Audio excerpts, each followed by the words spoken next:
Tirana, Albania, capital of Albania, obviously. Albania is a republic and a developing country with an upper middle income economy dominated by the service sector followed by manufacturing. It went through a process of transition following the end of communism in 1990 from centralized planning to a market-based economy. Interestingly, especially compared to some developed countries like US of A, Albania provides universal healthcare and free primary and secondary education to its citizens. If Albania can afford it, and I mean healthcare, how come we in the US cannot? Albania is a member of the United Nations, World Bank, UNESCO, NATO, and so on, and they applied in 2014 for membership in the European Union. This square is called the Skanderberg Square, and it is the main plaza in the center of Tirana, and is a really lively place where a lot is happening, especially on weekends. The square is named after the Albanian national hero Skanderberg. His monument dominates the square, the man on a horse. So, who was this Skanderberg? As a young boy, he was sent as a hostage to the Ottoman court. He was educated there and entered the service of the Ottoman Sultan for the next 20 years. Eventually, he deserted the Ottomans and became the ruler of areas in central Albania. In 1444, a union of small Albanian principalities and fiefdoms was proclaimed under Skanderberg as its sole leader. This was the first time much of Albania was united under a single leader, hence his position on the square and in the history of the country. The square is of a decent size, about 40,000 square meters. Many buildings, including the Tirana International Hotel, the Palace of Culture, the National Opera, the National Library, the National Bank, the mosque, the clock tower are situated at the square. But for me, the most interesting was how much was going on the square itself. People coming from all directions, concert stage being prepared, children playing, people just walking around taking pictures. It was just full of activity. And Tirana was founded as a city in 1614 by the Ottomans and flourished by then around the old mosque.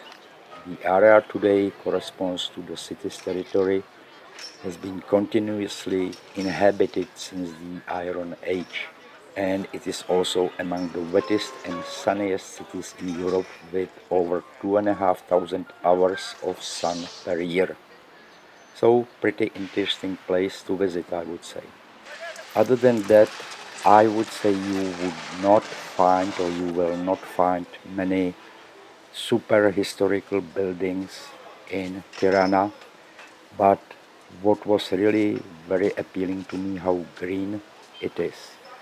You will find trees and parks everywhere. It's just amazing how green the city is. And it is just fun to walk around the square in the surrounding area. You may come across something interesting, for example, a church or a policeman kind of directing traffic or not doing much, which brings me to the religion in Albania.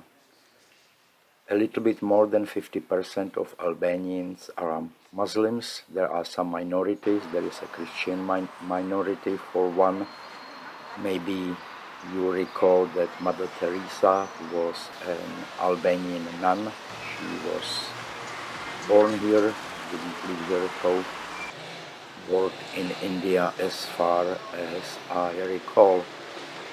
Other than that, it's just fun, kind of aimlessly wander, looking at the people going by, looking at the shops, looking what they have in the shops, and it's very, very pleasant. As I mentioned, Tirana is very green, so when it's hot, and sometimes it does get hot, it's really very, very nice to be in the shade of old trees and kind of have fun just watching, not doing anything particular.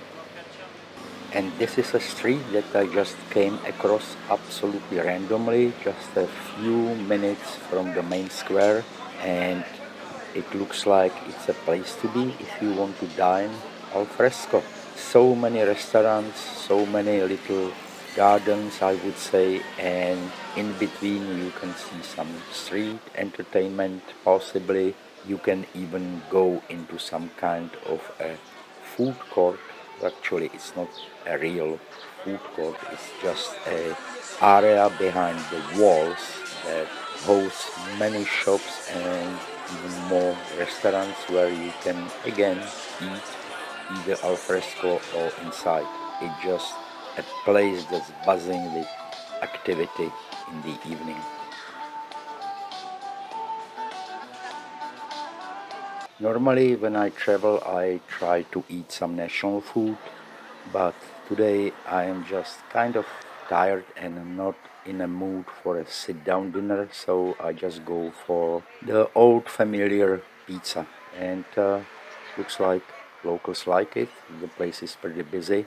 I had to wait about 20 minutes anyway, so once I'm done, I'll just take it back to my hotel, and that will be the end of my day, I think. And this is my hotel room for 50 euro, breakfast included, parking included.